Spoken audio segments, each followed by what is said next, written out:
爱因斯坦曾说，我们永远无法用制造问题的思维去解决问题。曾仕强老师也提到，真正的高手压根儿就不去解决问题，这么直接提升自己的思维层次，让那些烦恼的问题自动消失。这听起来是不是有点玄乎？其实大师们想说的远比我们想象的要简单，也更深刻。想象一下，你就是一张纸上的小人，生活在一个二维平面世界。如果这张纸上画了个迷宫，对你来说那些线条就是跨不过去的墙，你只能一步步摸索，在里面转来转去，想找到出口。可如果此刻你突然能从纸张外面跳出来，拥有了上帝视角，你就能俯瞰整个迷宫，看清所有路径，出口瞬间就明了了。这种跳出当前困境，通过改变角度、时间层次，甚至重新定义边界和结构，来重新审视问题并寻找解决方法的方式，就叫升维思考。当你掌握了它，就像站在了更高的维度，那些低维度里让人头疼的难题，在你眼里瞬间变得简单。这就是所谓的降维打击。老子早就告诉我们，真正懂得大道的人，走到哪里都让人信任，因为跟他合作只有好处没有坏处，大家都能赢。那些真正有智慧的人，看世界的眼光就是不一样。一旦觉醒，用高维度的认知去生活，每一天都充满了禅意和快乐。那么我们到底要怎么才能做到这种升维思考呢？首先要懂得利用你最宝贵的资源时间，调整你的作息，改变你的思考习惯。时间真的能重塑你的命运。早起而不是熬夜，是调整状态最好的方法。当你精力充沛，清晨就能安排更多事情，你的内心也会变得更平静。那些看起来充满底气的人，不是因为他们更清闲，而是他们懂得如何管理和利用时间。工作1小时就站起来活动5分钟，全心投入的工作，拒绝那些无谓的闲聊，养成午休的习惯，你会发现人生变得格外充实。其次，试着一次只做一件事。在那些高认知的人眼里，事情其实就那么1、2件，即便有很多事，也总有个轻重缓急。实际上，做事的真正逻辑是越少越好。这话怎么理解呢？就是你要站在人生的更高处，用第三视角审视自己，想清楚自己真正的大目标是什么，现阶段最该做什么，然后把那些不必要的东西梳理出来，果断放弃它们。没错，很多时候收获的根源就在于放弃。只有不断放弃，你才能坚持真正该坚持的。如果你总是短视，想走捷径，那往往意味着你陷入了小我，而小我最终是缺乏智慧的，只会不断消耗自己。我们的人生路上，有太多诱惑会冒出来，有的化作人形，有的变成物质，他们的目的就是想让你停下来。就像《西游记》里，唐僧误入小雷音寺，悟空也被金箍困住，好不容易脱身，又被收了回去。大道至简，它往往就藏在最平凡的地方。真正的修行，就是要在滚滚红尘中不断看透因果，反复参悟，破除那些执念，揪出一双智慧的眼睛，学会和过去告别。真正的改变是要去连接那些高频正能量的陌生人，那些旧的认知和关系可能已经无法再滋养你，所以请学会逐渐放手。一个好办法就是祝福这些旧的关系，不管他们怎么样，是不是还想纠缠你，你的心态都要发出祝福的信号，告诉他们谢谢你们的陪伴，但我要继续前行了。这样你自然就能放下，新的缘分也会随之而来。每一次你的认知提升，你就离涅槃更近一步。就像爬山，山脚的人、半山腰的人和登上山顶的人看到的风景完全不同。你一定也想登上最高点，好好欣赏那份壮丽吧。人与人之间最长久的关系是认知上的共通，能走到最后的缘分，一定是灵魂上的彼此吸引。只有不断提升自己的认知，你身边的缘分才会更加持久。而你越是无求，反而会拥有更多，因为你已经悟透了，圆满了。觉醒后的人明白，自己才是人生的主角，你想实现什么就能实现什么，你拥有这个能力。他们不再有嗔恨之心，因为明白嗔恨只会给自己造业。他们越爱，法喜就越充满，每件事都能顺利，因为我们的内在决定着外在。一个瞬间的转念就能遇见不同的境遇。没有人能影响你、伤害你或决定你，你才是那个决定去向、决定做什么的人。你就是一个充满能量的人，等你真正做到利他、觉利他，连上天都会帮助你。纳瓦尔宝典里说，要为社会提供所需，创造出能满足更多人需求的东西。这其实就是禅法里说的利益众生必将利益你。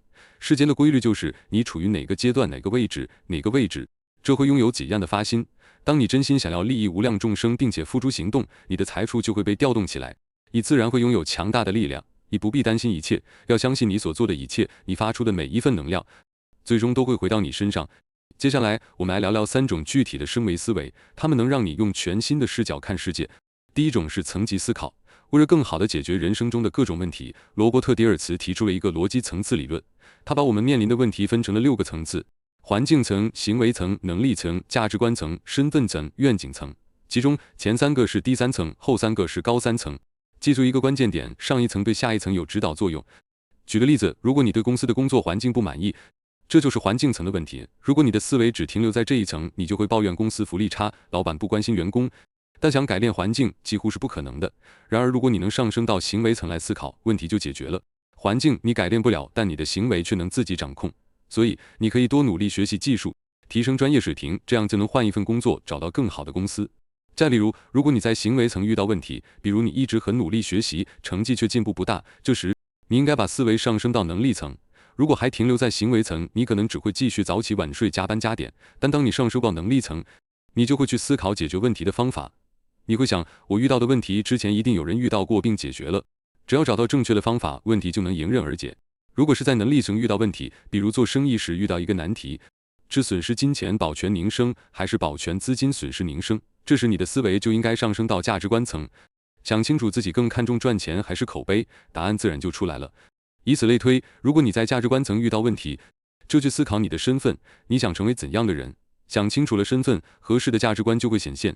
同样，如果你在身份层迷茫，不知道自己想成为什么样的人，那就把思维上升到愿景层。当你有了愿景，你就会清楚自己该成为什么样的人。总而言之，在逻辑6层次中，高层次的改变会向下辐射，带动低层次发生相应的改变。所以，当我们想改变低层次的问题时，通过改变更高的一层，往往能事半功倍。第二种是时间轴思维，时间这个维度，大多数人平时都没怎么关注，但它其实极为重要。一旦你把它引入思考，眼前的很多问题都会变得不一样。著名科普作家波洛曾经面临一个重要的人生选择，他已经在美国做了10年的药物科研工作，但内心一直希望能回国全职做儿童癌症公益。在犹豫不决的时候，他问了自己一个问题：如果我的生命只剩下最后1年，我还会尝试吗？经过一番思考，他毫不犹豫地选择了回国做公益。这种假设生命只剩最后1天的思维方式，让他站在了时间轴的终点。那些原本困扰他的问题，突然就变得清晰无比。乔布斯也曾用过这种思考方法。他说，在过去的33年里，我每天早晨都对着镜子问自己，如果今天是我生命的最后1天，我还愿意做今天应该做的事情吗？当连续好多天答案都是否的时候，我就知道是时做出改变了。时间轴思维告诉我们，所有的事情，包括外界的期望、名誉以及对失败的恐惧，在面对死亡的时候都会消散，只剩下那些真正重要的东西。这时我们无需再苦苦寻找答案，因为答案就在眼前。还有一句格言说得好，如果你把每一天都当作生命的最后1天，你将有一天发现一切尽在掌握。第三种是视角思考法，你听过上帝视角吗？想象一下，我们用手机拍一个4合院，身在其中，你只能清楚地看到大门和门把手，却无法看清整个院子的全貌。然而，如果你用无人机航拍，虽然看不到细节，却能清晰地看到院子的屋顶和整体结构。这种航拍的视角就相当于上帝视角。俗话说当局者迷，旁观者清，说的就是这个道理。我给你讲一个宇航员拥有上帝视角后思维发生转变的故事。一位宇航员乘坐飞船进入太空，每天从太空遥望地球。刚开始他关心的是国家和家乡的位置，但随着在中工作时间的增加，他被这个蓝色星球的整体美景深深打动。因此，他对宇宙有了全新的认知，那些人为的边界被打破了。他不再看到国家间的冲突，而是将整个地球视为一个命运共同体。回到地球后，他彻底放下了地域偏见，成为了一位环球演讲的慈善大使，呼吁全人类保护地球。这个故事告诉我们，世界观的重大转变会极大地拓展我们的思维，改变我们的想法，增加我们的见识，从而让我们对同一个问题有完全不同的理解和思考。当我们身处事情之中，很容易迷失，看不清真相，但如果你能站在旁观者或者对方的角度看问题，你会发现一片新大陆。总而言之，很多问题并非无解，只是你的思维还没有升级。学会了升维思维，你就能站在更高的层次看待问题，实现思维上的降维打击，轻松解决问题。很多时候，我们被眼前的困境所累，直到心力交瘁，问题却依然存在。这是因为我们陷入了低维度的思维惯性，被具体的问题迷惑，难以提升视野。就拿我来说吧，工作上遇到挫折，打击了信心，我就会陷入焦虑和消极，整天围绕着问题打转，却找不到出口。直到后来我醒悟了，开始从更高的角度审视，释怀了失败，重新找到了前进的动力。由此我才明白，面对人生难题，我们之所以常常重复同样的错误，就是因为被具体情境禁锢，无法跳出框框思考。这让我们无法像真正的高手那样，通过升华视角来解决问题。正如曾仕强老师所说，真正的高手能够超脱具体情境的局限，通过放眼更高远的视野，找到问题的深层次原因，然后调整策略，解决根本性问题，让那些困扰自己的外在表象迎刃而解。在工作中，我们常常被具体的失败所累，甚至陷入消极和迷茫。而真正的高手会跳出当下的束缚，审视事情的本质，明白失败只是前进的必经过程。它本身并不可怕，做到了这一点，他就能调整心态，重新出发，最终获得成功。所以高手之所以是高手，就在于他们的超脱和升华。他们有广阔的胸怀和高远的眼光审视人生，不被眼前的困境所扰，而是将问题置于更大的语境中，洞悉其本质。这就是曾仕强老师说的，无需解决问题，只需提高认知高度，问题就会在更高的观点下自动消失。那么，如何才能培养这种高认知，提升解决问题的能力和境界呢？有几点非常关键。第一，主动改变视角，学会跳出当前的框架，从更广阔的维度审视事物，才能真正洞察事件的本质。第二，培养宽容心态，只有心胸开阔，才能不被局中的琐事所累，保持足够的包容力和定力，从容面对问题。第三，提升观察和洞察力，这需要我们留心生活的细节，并把它们联系起来，从中提炼出通用的智慧，这样才能深刻理解问题的本质。第四，增强忍耐和韧性，面对失败和挫折，要有足够的韧性，从容应对，在反复实践中积累阅历和定力，这是保持高认知的必要条件。我相信，如果我们能做到这几点，提升观察和判断事物的高度和深度，我们也能少走弯路，更轻松地解决问题，最终达到真正高手的境界，进入更高的维度。我们生活在三维空间，是不是也在好奇，我们到底要怎么才能进入四维空间，甚至更高的维度呢？我们得明白空间到底是怎么定义的。什么是一维空间？它就是一条直线。想象一下，如果我们就生活在一条线上，运动方向只有左右，也就是只能往前或往后移动。在这种情况下，我们根本无法感知二维空间的存在，更别说更高维度了。什么是二维空间？当我们把两条线或多条线放在一起，就形成了一个平面，这个平面就是二维空间。我们熟悉的平面有两个轴，一个横轴，一个纵轴。我们每天生活中很多事物都是二维的，比如一张纸，一个电视屏幕，任何有平面的东西都是二维空间。假设我们生活在二维空间里，感觉会怎样呢？就像生活在动画片、电视机或平板电脑里一样，动画片里的角色就只有一个二维世界。在二维空间里生活的最大特点，就是我们感受不到三维空间的存在，但三维世界的人却能看到二维世界的一切。现在说说我们生活的三维世界，其实很简单，我们把无数个二维空间叠加在一起，就像把无数张纸叠起来，就形成了一个立体的空间。我们熟知的三维空间就是这样一个立体空间。我们说的正方体或者四维正方体，其实是四维空间在三维空间的投影或者类比，很多人称它为四维立方体。这是一种形象的比喻，一维空间是一条线，二维空间是两条线连在一起变成一个平面，三维空间可以想象成两个平面连在一起形成一个立体空间。那么四维空间呢？我们能不能也用数学模型表示？比如说把两个立方体连接在一起，但在三维世界里，我们无法画出一个真正的四维立方体，因为我们找不到第四个轴，让它能同时垂直于我们已有的三个轴。当它运动起来，会是什么样子？它的里外会不断的变化。在进入四维空间之前，先了解一下它的基本特点。四维世界可以看到三维世界，但三维世界却看不到四维世界。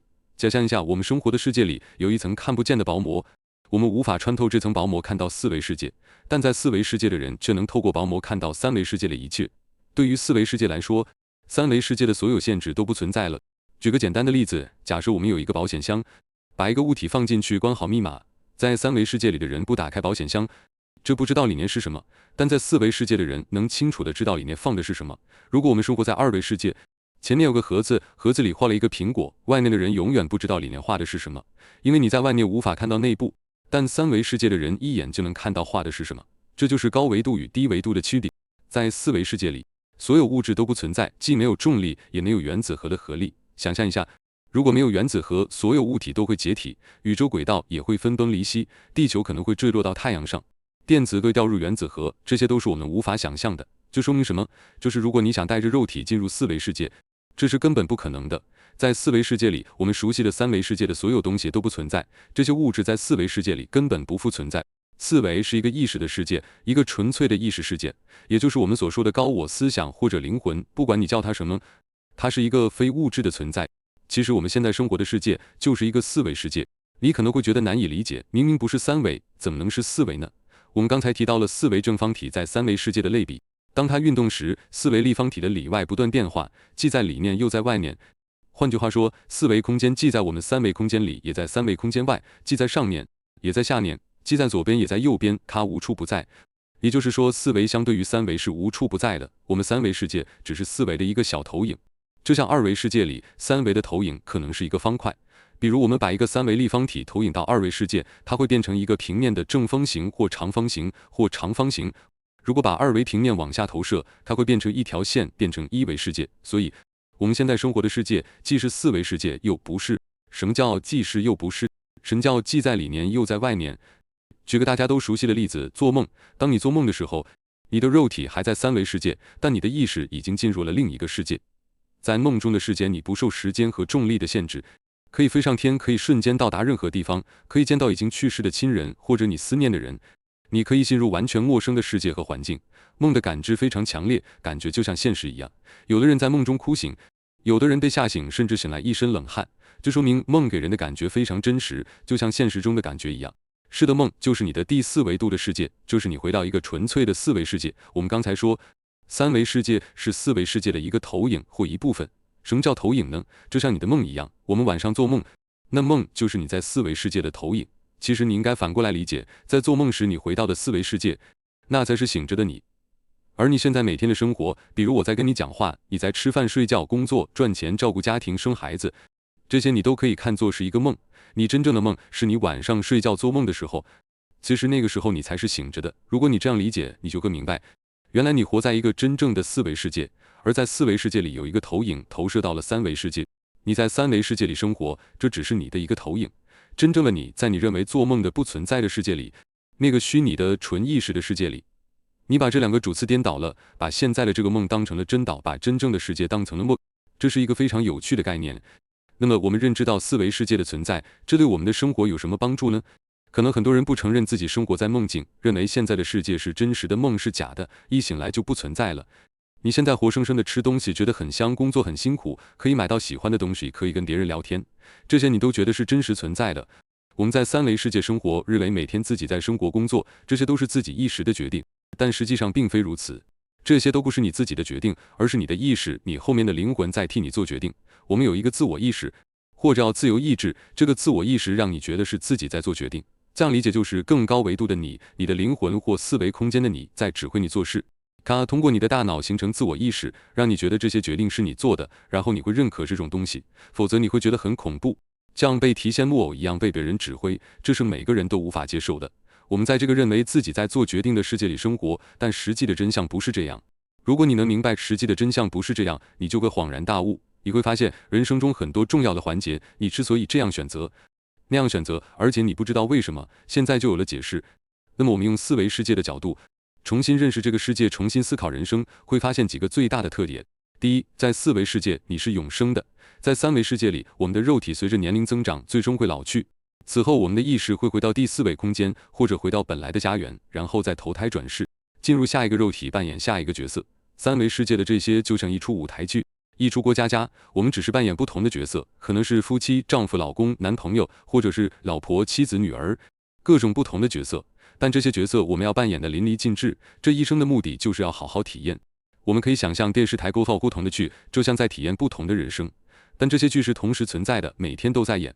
你切换到哪个频道就看到哪个频道，你的人生其实也是在同时上演。我们刚才说的轮回转世，只是用三维世界能理解的方式来谈这个问题。但之上这些频道是同时存在的，你想看哪个或体验哪个，你就调到哪个频道去过那个频道里的生活，在那里你可以扮演不同的角色。第二，在四维世界，时间不存在了。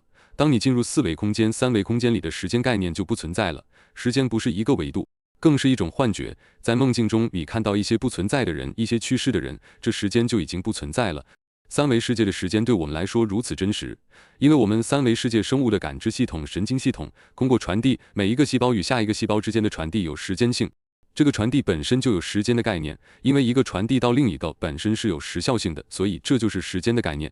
我们的神经系统、大脑感知系统由神经元组成。我们造出的肉体，在三维世界的肉体是为了感知时间的存在。当时间不存在时，你会知道过去、现在、未来都是一体的。你没有过去，也没有未来，都在现在这一刻。现在这一刻是你能够把握的最核心的一刻。这一刻既包含了过去，也包含了未来，这就是当下的力量。很多人会说，我知道了，那这对我有什么帮助呢？它对你帮助非常大，它一定会颠覆你所有的价值观和世界观。也会生活得非常轻松，因为你知道自己是来演戏的。很多人会问，那我该怎么选择呢？选择的方式也很简单，就是追随你内心最原始的冲动，就是你心里想做什么就马上去做，不要被现实生活束缚。那么从四维空间来看三维世界，我们生活的目的和意义到底在哪里呢？它的目的和意义有两个，一个是创造，一个是体验。在创造过程中，你可以体验创造的过程，体验创造本身带来的乐趣。看到这里，很多人会说，从四维世界来看，三维世界有这么多选择，那我为什么不能过百万富翁的生活呢？为什么不能过那种特别有钱的生活？为什么还要过这种苦哈哈的日子？为什么我不能选择那个呢？我想告诉你，这个世界没有绝对的穷人，没有绝对的富人，没有绝对的结果，只有选择。你选择过什么样的生活就过什么样的生活，你相信自己会过什么样的生活就会过什么样的生活，一切都在你的内心，在于你的决定。